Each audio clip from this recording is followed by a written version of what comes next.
Hey guys, this is Jeff Copeland with Copeland Morgan LLC, real estate brokerage in St. Petersburg, Florida, specializing in working with real estate investors. One of the most commonly asked questions that I get from my investors, especially folks who are looking at the Tampa Bay area from out of state or from other locations in the state, is what's the best place? Where do we look? What are the areas that you recommend? What are the zip codes that you recommend? So I thought I would walk you through that here with a little screenshot video and show you basically the areas that I draw on the maps several times per day when searching for properties. There are certain areas that I tend to avoid and certain areas that I tend to include in a search, whether it's for residential properties or whether it's for income producing properties for investors. As you can see here, this is kind of a map of the Tampa Bay area. And this is obviously zoomed out to kind of show the whole market, so to speak. The three kind of anchor cities are Tampa, St. Petersburg, and Clearwater. The peninsula over here is Pinellas County, while basically a kind of a big square that you see over here is Hillsborough County. So Pinellas County over here is interesting in that it has about 24 different municipalities. You can't even see them all on the map here. St. Petersburg and Clearwater being the two main cities, but then we've got Largo, Pinellas Park, Seminole, St. Pete Beach, Indian Rocks Beach, Clearwater Beach, Dunedin, Palm Harbor, Tarpon Springs, Newport Richey. It just kind of keeps going on and on as far as the number of little cities and little municipalities. Interestingly, Hillsborough County, which is the rest of the map over here, is just the opposite. You have Tampa, Temple Terrace, and Plant City. There are only three incorporated municipalities in Hillsborough County. So that's just kind of a broad overview of kind of how we're laid out. This is the Gulf of Mexico over here. These are the tourist beaches here along Pinellas County. This is Tampa Bay here. The bay goes up into downtown Tampa as well as up into downtown St. Petersburg.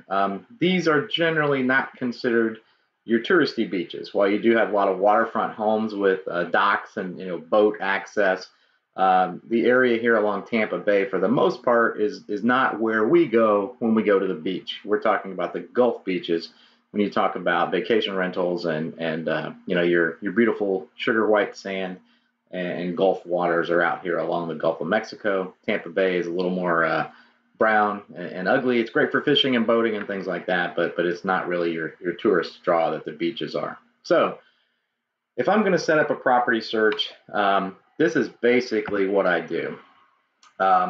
In general, South St. Petersburg, Central Avenue runs right about here where you see the St. Petersburg name on the map. And anything south of Central Avenue is considered South St. Petersburg. Parts of South St. Pete have kind of been shunned by many investors over the last several years. The economics and demographics on the south side of town differ significantly from the north side of town. I'm going to zoom in later and talk in a little more detail about St. Pete, but right now, from this big picture of the map, if I were going to set up a really quick search, you kind of got to pick a cutoff point for the north. I don't typically service anything north of Dunedin, so I'm just going to use that, but keep in mind there's plenty of nice stuff north of there. It just gets to be over an hour away from me, and so for my purposes, I'm talking about the areas that I typically service. So what I would typically do, kind of draw a square over here right about to 275, which is to the right-hand side of this blue box. You can see the interstate running north-south. I'm going to include the South Tampa Peninsula here, which is right by the bottom right corner by my cursor, and go down to about Central Avenue in St. Petersburg. This is definitely sort of a primary area, and what this area includes is all of St. Petersburg, at least the northern half of St. Pete, Pinellas Park, Largo, Clearwater. Most of the more sought-after areas of Pinellas County are in this box. What we also have here is the South Tampa Peninsula, which includes MacDill Air Force Base, right about here where my cursor is. It includes downtown Tampa, the town and country area just northwest of Tampa. And then this area in here is your Seminole Heights, Riverside Heights, South Howard, some of the more sought after areas just north of Tampa. The area to the right of I-275 or to the east of I-275, right down in here, tends to be, in my opinion, a little bit less desirable in some cases than the area just to the west of I-275. So again, this is just a quick snapshot of where do I start. And so this is kind of the first box I would draw on the map. Here by the University of South Florida, which is right about here, there are some, condos and apartment complexes that are in decent areas, but there are a lot of kind of block by block neighborhoods in this area. And so for an initial sweep, I would kind of skip over that unless somebody's specifically looking for student housing or specifically looking to be close to the university or the hospital there. It's not one of my primary areas.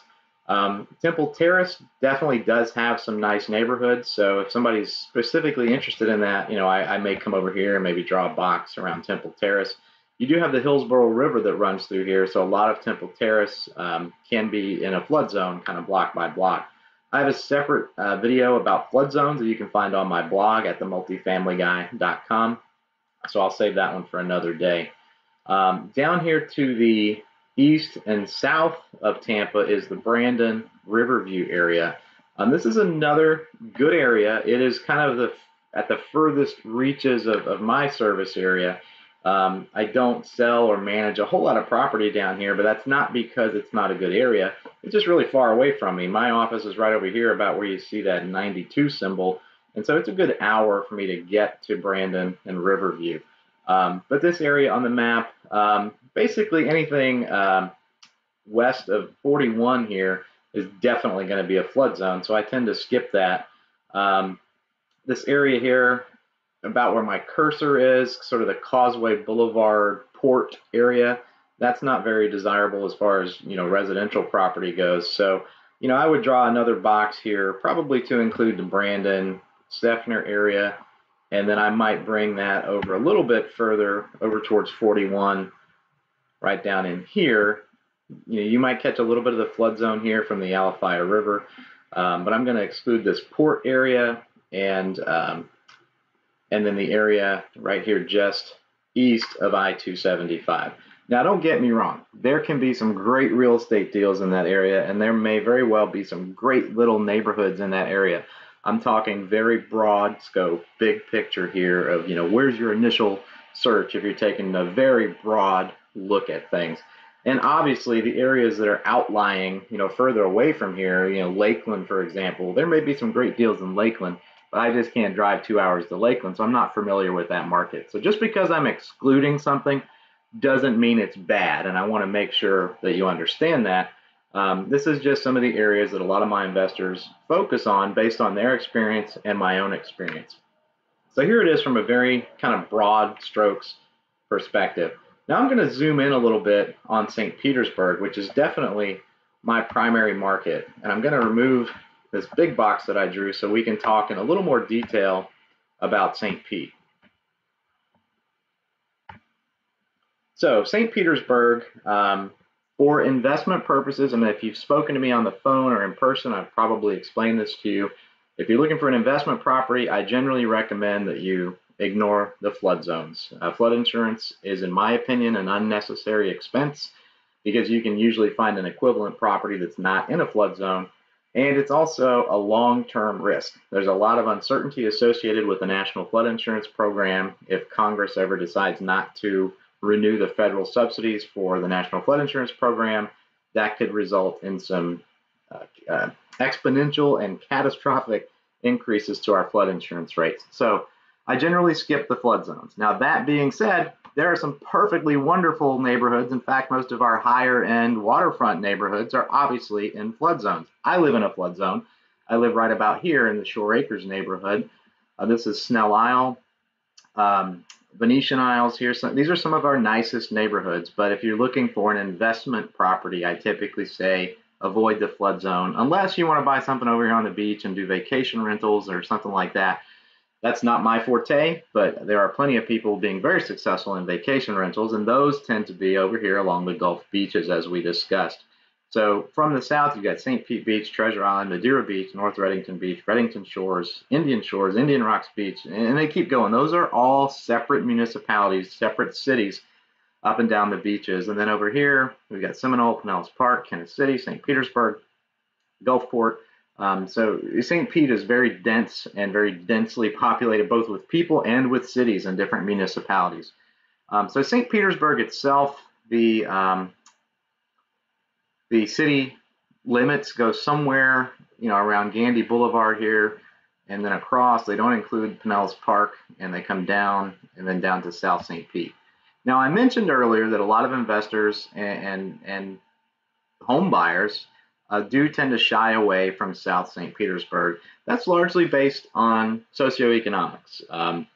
The area here, just south of downtown and not along the waterfront, tends to be lower income, higher crime. Now, obviously, that is a generalization, but if you look at any crime map or any socioeconomic map of St. Petersburg, you'll see that the south central area here where this box is tends to be the area that's largely the focus of redevelopment areas and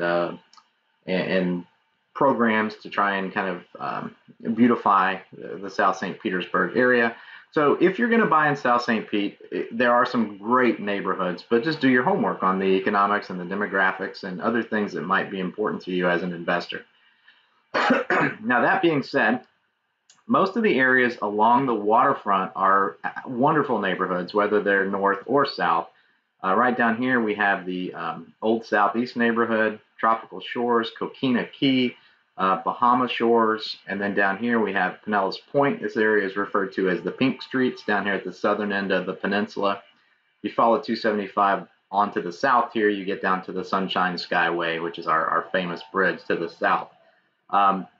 So these areas here, again, they're wonderful neighborhoods. They're waterfront. A lot of people have docks in their backyard and boat lifts. And the same goes for the Pinellas Point area down here to the south of 54th Avenue South.